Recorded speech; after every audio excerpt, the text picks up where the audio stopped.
Watching the market. We are watching Press Secretary Karoline Leavitt press briefing live from the White House. Follow my YouTube account. Follow me. Leave a comment. Leave a like. Check the notifications. Come on, follow my account, DJ Omega MVP. I'm also on Twitter, streaming live right now. DJ Omega MVP on Twitter. Let's listen to this lady tell lies. The national security objectives of Operation Epic Fury are fully achieved. Americans will see oil and gas prices drop rapidly, potentially even lower than they were prior to the start of the operation. And we will live in a world where Iran can no longer threaten the United States or our allies with a nuclear bomb. On another matter here at home, President Trump is urging Congress to pass the Save America Act, one of the most critical pieces of legislation in our nation's history. The Save America Act is overwhelmingly... Okay, that's hella loud. I'm sorry. Oh, that's super loud. ...with a nuclear bomb. On another matter here at home, President Trump is urging Congress to pass the Save America Act, one of the most critical pieces of legislation in our nation's history. The Save America Act is overwhelmingly popular with all Americans because each provision is rooted in common sense. The Save America Act has 5 simple requirements as requested by the President of the United States. Let's see. Number 1, voters have to show ID to cast a ballot in an American election. We already do. We already do that. 90% of Americans. We already do that. And 80% of Democrat voters agree with this. Number 2, the Save America Act will require all voters to show proof of citizenship in order to register to vote. Every citizen of the United States have the right to vote. Okay, we don't need to prove that we are born here. We just born here, and that will disenfranchise a lot of people from voting. Tens of millions of illegal aliens into our country. It's more important than ever to ensure that only American citizens are. Only American citizens can vote. The Heritage Foundation found only 0.00000.1% of regulations. Which is the incredibly unsecure practice of universal mail-in ballots, which throw the door. Trump votes by mail. So what the fuck are you talking about? Trump votes by mail too. Ballots like for illness, disability, military. Trump doesn't have a disability. He votes by Trump, by mail. Federal election reform chaired by, of all people, former President Jimmy Carter and former Secretary of State James Baker concluded that, quote, absentee ballots remain the largest source of potential voter fraud. That's not true. For Congress to finally address this. Number 4, the Save America Act permanently bans men from competing in women. But didn't you sign a freaking an executive order on this? Why are we talking about this? You just signed it. We passed that. Codify this into law. Oh, so now you want that to be on transgender mutilation surgery for children. Again, President Trump signed a common sense executive order to do this and kept his promise to the people, but now Congress needs to do the same. And how can those two things be voting rights? Radical. And what would you want to add that? Stupid. That doesn't work like that. Passing the Save America Act is the These most people important thing worry so much about people's genitalia, bro. Integrity and protect our These democracy. people are sick it's what people, the American man. people elected Republicans to do, and they must deliver on it as soon as possible. The president is calling on Congress to get the job done and send this historic piece of legislation to his desk immediately for signature. So with that, today I will take your questions. These people are sick people. So my first question is actually about the Save America Act. So one of the biggest things that the Democrats are saying, the claims that they're making, is that the Save America Act, it would prevent married women from voting in elections or make it harder for them. What do you have to say to those claims? Is there any validity to them, and where do you think they're getting this from? There is zero validity to these claims, and I'm glad that you brought them up, because you have the Democrats who have created this myth, and it has been perpetuated, unfortunately, by many in the mainstream media. Let me be very clear. The Save America Act does not prohibit anyone from voting, with the exception of illegal aliens. And the greatest way to disenfranchise American citizens from voting in American elections is to allow illegal aliens to vote, which is what Democrats want to do. We see it taking place in Democrat jurisdictions at the state and local level across this country. So the Save America Act That's not corrects true. that. The And Heritage as far as Foundation married women found who have changed that their names, they're already registered to vote. 0.0000 They're entirely 0.01% unaffected by the Save Act, and for the small is fraction about of fraud. individuals who have changed their name That's or not their true. address, they can still register to vote, of course. They just have to go through their state processes to update that documentation. Yes, it take And this time, is something bitch. that the American people, married women, and minorities, and people all across this country who Democrats are insultingly saying cannot do this, they're already doing it every day, going to the Social Security office, going to the DMV, and I think it's frankly insulting that the Democrats are saying that there's certain groups of people in this country who aren't smart enough to update their Oh, they're smart documentation enough? to allow them to vote. Again, this is a huge myth, and thank you for giving me the opportunity to address it. Of course, and then just one more question about DHS. The funding issue has been 3+ weeks now. I was at the airport this morning in St. Louis, Missouri, and it was early in the morning, and one of the TSA agents, I saw she was kind of tearing up, she was crying, and I asked her, I was like, what's wrong? And she was like, I can't make my phone payment, I can barely make my car payment that's coming up. I think a lot in the Beltway, there's so much noise between Democrats, Republicans. It's the Democrats' fault, it's the Republicans' fault. But what is the White House's message to the American people that are struggling because they're not getting that paycheck? It's take away the politics. What do you have to say to those people? President Trump wants the Department of Homeland Security, he wants TSA, he wants FEMA, he wants the brave men and women of our United States Coast Guard to receive their paychecks, and he wants this department to be fully funded and fully reopened. And so to any American out there who is struggling without a paycheck, we know there's more than 100,000 of you across the country. To any American out there who is showing up to an airport and facing incredibly long wait times and lines, call your Democrat member of Congress and tell them to fund the Department of Homeland Security. That's what President Trump wants to do, and it's completely ridiculous that the American people are suffering as a result of these partisan games suffering? that are being played by Democrats on Capitol Hill. Thank you. Steve. You said the operation was going faster than anticipated. What is your current timeline for how long the war will last?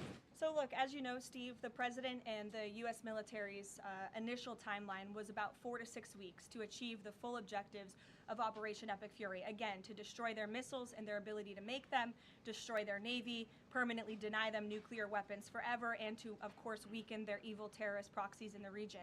We know that the U.S. military and our brave warfighters are quickly and expeditiously executing these objectives well ahead of schedule, but ultimately the operations will end when the Commander-in-Chief determines the military objectives have been met, fully realized, and that Iran is in a position of complete and unconditional surrender, whether they say it or not.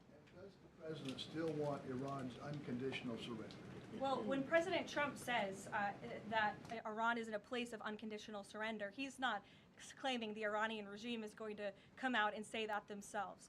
What the president what do you means expect? is that Iran's threats will no longer be backed by a ballistic missile arsenal that protects them from building a nuclear bomb in their country. I could make an empty threat, but if I have no actions to back it up, then it's an empty threat. And so President Trump will determine when Iran is in a place of unconditional surrender, when they no longer pose a credible and direct threat to the United States of America and our allies. Adriana. Can Total you bullshit, man. explain why the Energy Secretary posted and then appeared to have deleted a post on X saying that the U.S. Navy escorted an oil tanker through the Strait of Hormuz? Yes, I was made aware of this post. I haven't had a chance to talk to the Energy Secretary about it directly. However, I know the post was taken down pretty quickly, and I can confirm that the U.S. Navy has not escorted a tanker or a vessel at this time, though, of course, that's an They option will the President said start escorting he those. will, absolutely Watch. utilize if and when necessary at the appropriate time. They will do it. They will do it. And that would ramp the war even longer. You know, what, I guess, will there be any consequences for this? I know you still have to consult, but just generally speaking. Again, I would defer you to the Department of Energy to answer that question.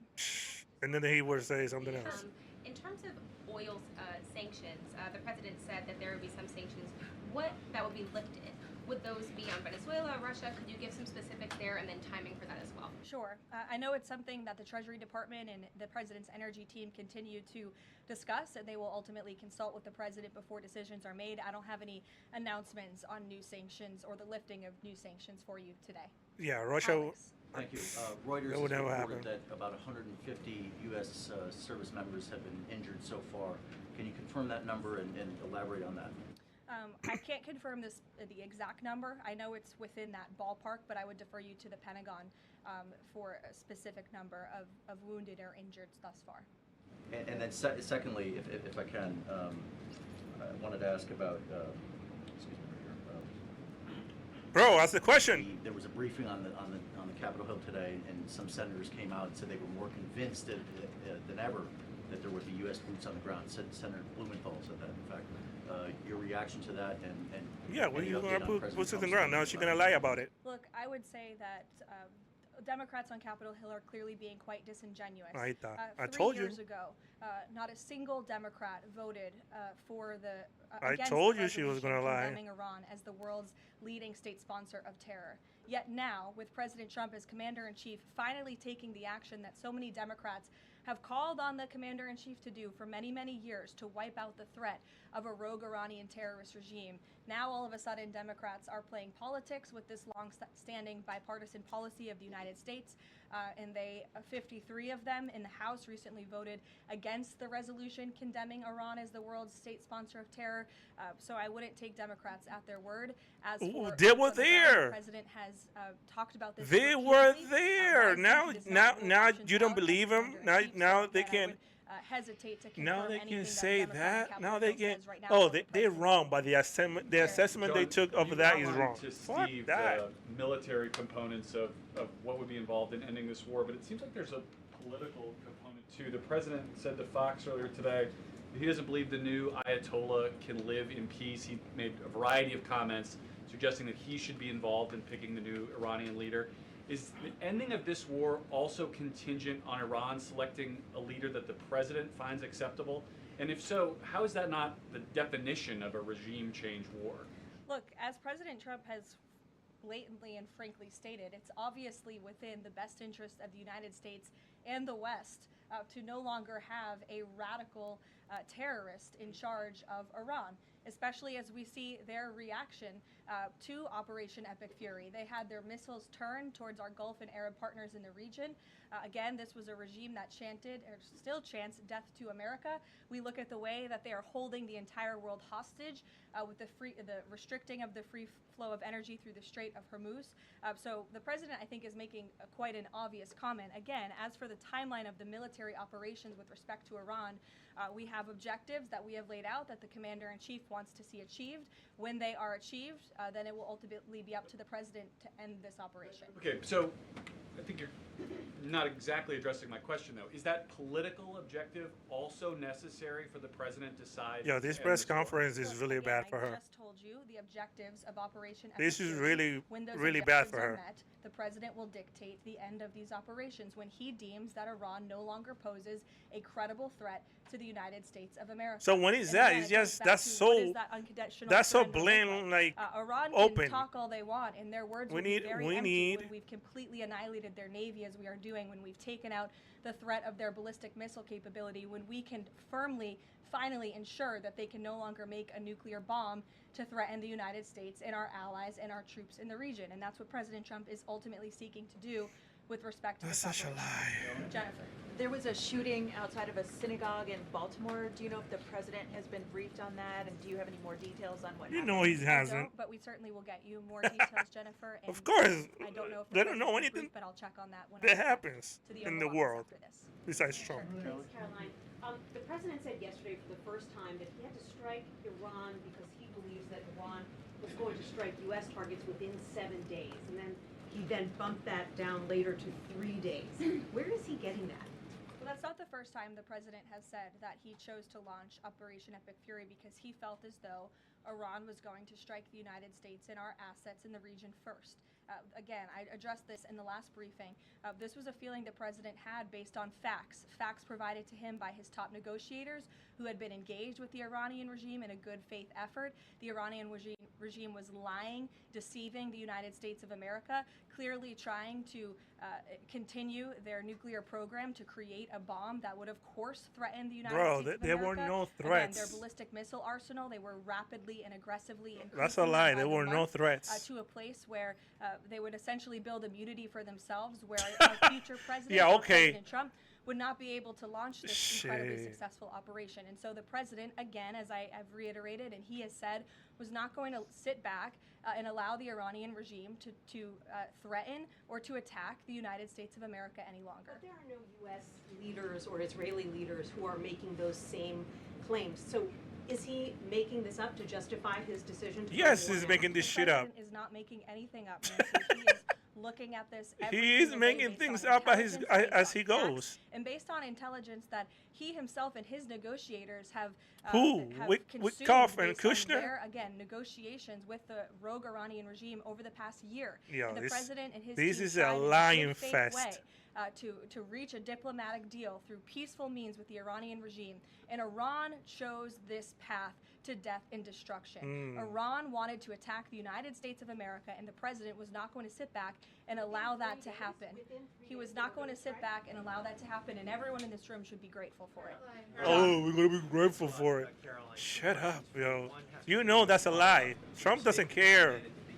He probably wanted oil, and that's it. Yesterday, the Senate Majority Leader John Thune spoke on the effort to potentially have a filibuster broken, the rules for the filibuster broken. He said the votes aren't there, one, to nuke the filibuster, and the votes aren't there for a talking filibuster. He says that's the reality. What's your reaction to what Senator Thune said?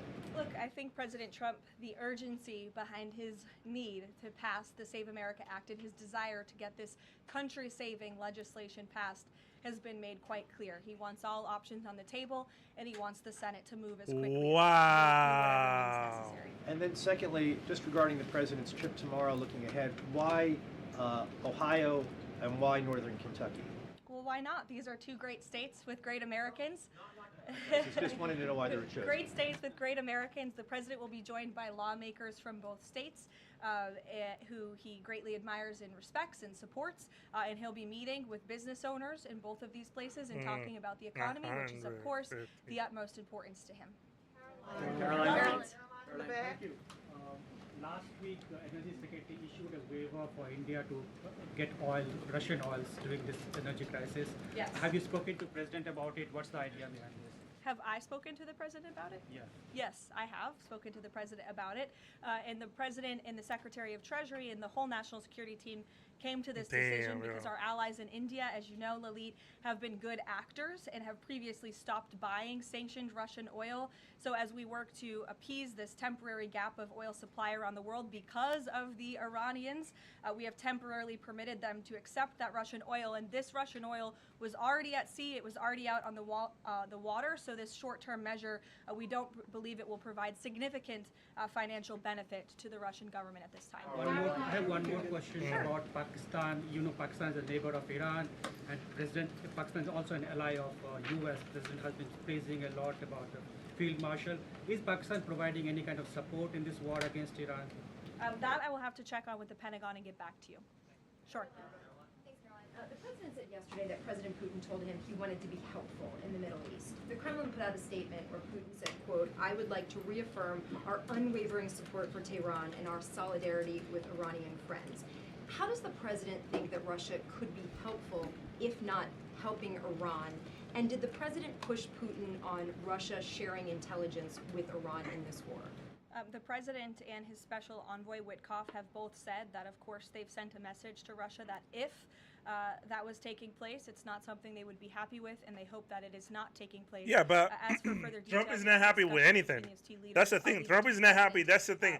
If Russia does something, oh, I'm not happy with it. I'm not happy. I'm not happy. Trump not happy. Trump not happy with Putin. Me not happy with Putin. Putin do this. Me not happy. Oh, I'm sorry. Okay, move on. Come on, guys. Come on, guys. Wake the fuck up.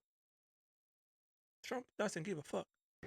The Department of War will do that. The investigation continues, and as the president said yesterday at his press conference, he will accept the conclusion of that investigation, whatever it may be. Iran did it. We'll go to the That's back the row only for thing some he love. was Sure, in the back accept. with the glasses. Go ahead. Caroline, regarding the shield of the Sitting down. Americas. Caroline. Caroline, is And there, then you can go, but go first. okay, thank you. Is there an update regarding You have rough real estate back there, so I'm Is trying to give you is some there an love. update regarding Cuba, and also is an economic deal imminent? Sure, I don't have any updates on Cuba for you today. Obviously, this is something the administration. This dude waited is his actively whole dealing life with. to The ask that president's made question it to quite get clear, it's his snubbed. belief, To based get on a fact, that bullshit the Cuban regime answer. is bound to Good fall. luck, The guy. country is obviously in a very You had your weak chance. place, economically speaking. The people are crying out for help, and the president believes and knows that the Cuban regime wants a deal. So, as you know, Secretary of State Rubio has been engaged in those conversations as directed by the president. Cuba, I poor don't have any Cuba. I had a updates for you discussion today, though. with Cubans Thank you, today. Caroline. Regarding Sure. the shield of the Americas, the initiative by President Trump this weekend, big names. Cuba think they're gonna be free. Yo, in Cuba they don't have electricity. Cuba has been in a dictatorship since fucking who knows, the 50s, the 40s. I don't know. Since I've been alive, and I'm almost 40, and Cuba still has a dictatorship. So Trump coming in is not gonna solve anything. Trump is gonna go put Marco Rubio as president or whatever he's gonna put him as governor or whatever.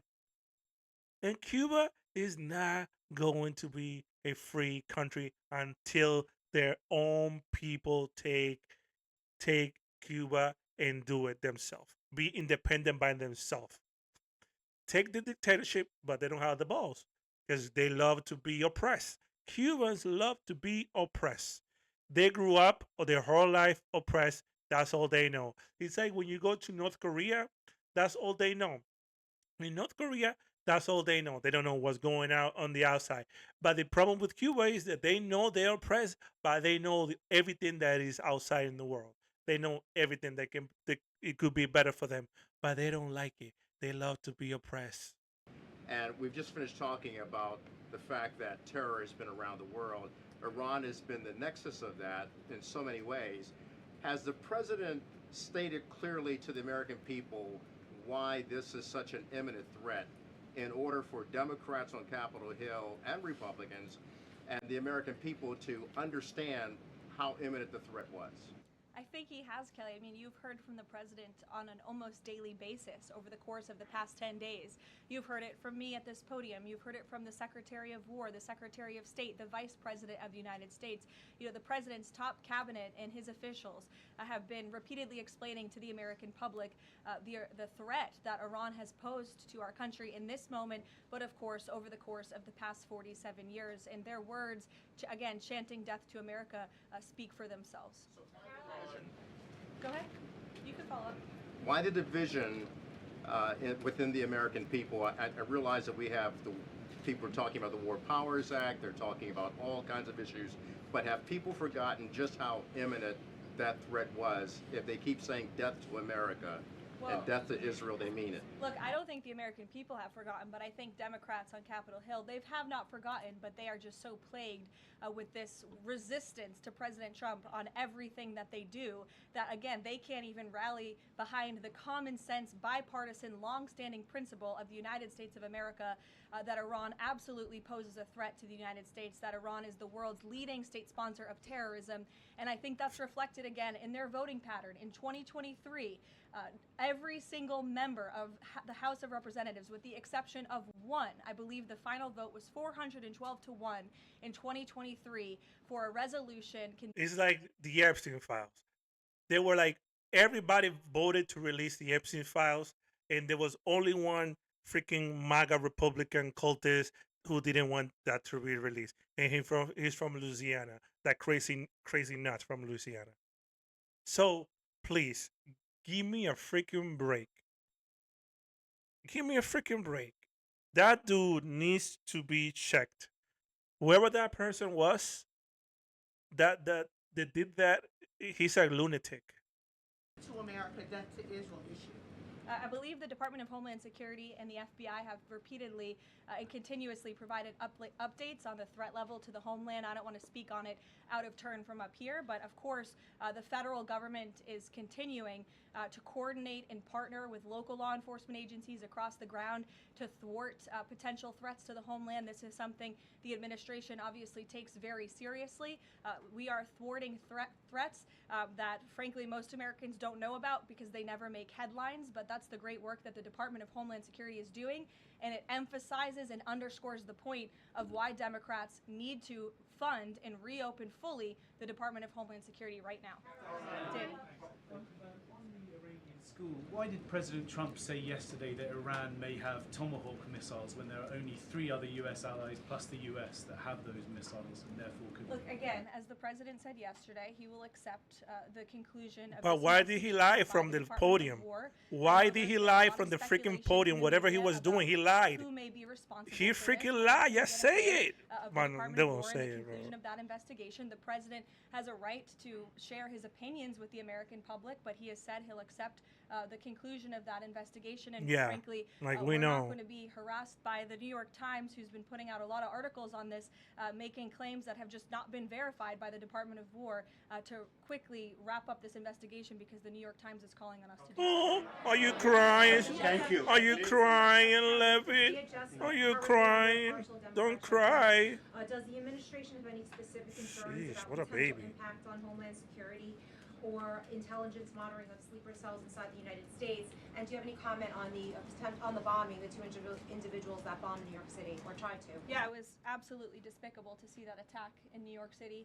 I know the FBI is investigating, and the Department of Justice and SDNY have announced they are charging those 2 individuals and alleged terrorists, and I know they won't rest until justice is sought in this case. Daniel. Thank you, Karoline. Appreciate it. Millions of Americans are filing taxes for the first time since the president signed the One Big Beautiful Bill Act. Here we go. It goes the lie of the Big Beautiful Bill. Says that the average federal tax refund is around $3,800, a little bit up from the last period of last year.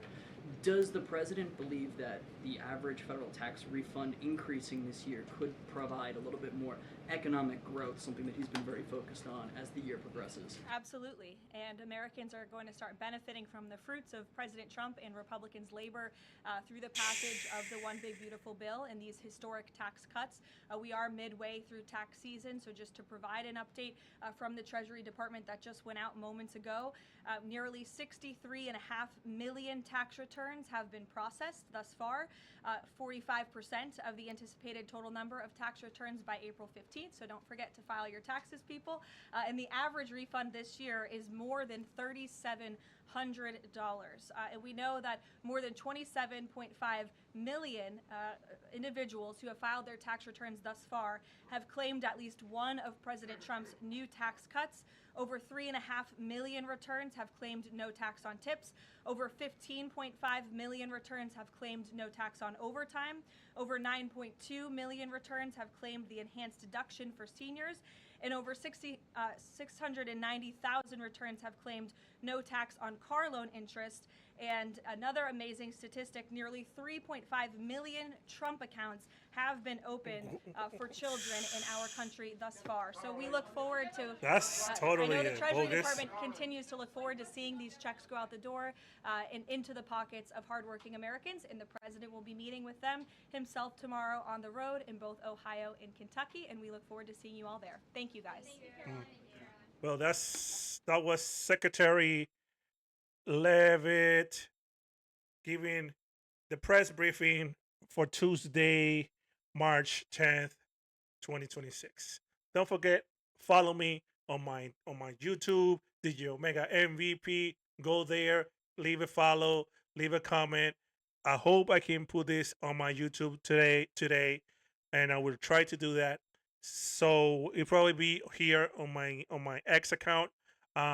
Share it with your friends, post it, clip it, whatever you want to do. Give me some feedback. Leave a like. DJ Omega MVP. I will see you on my next video. Peace.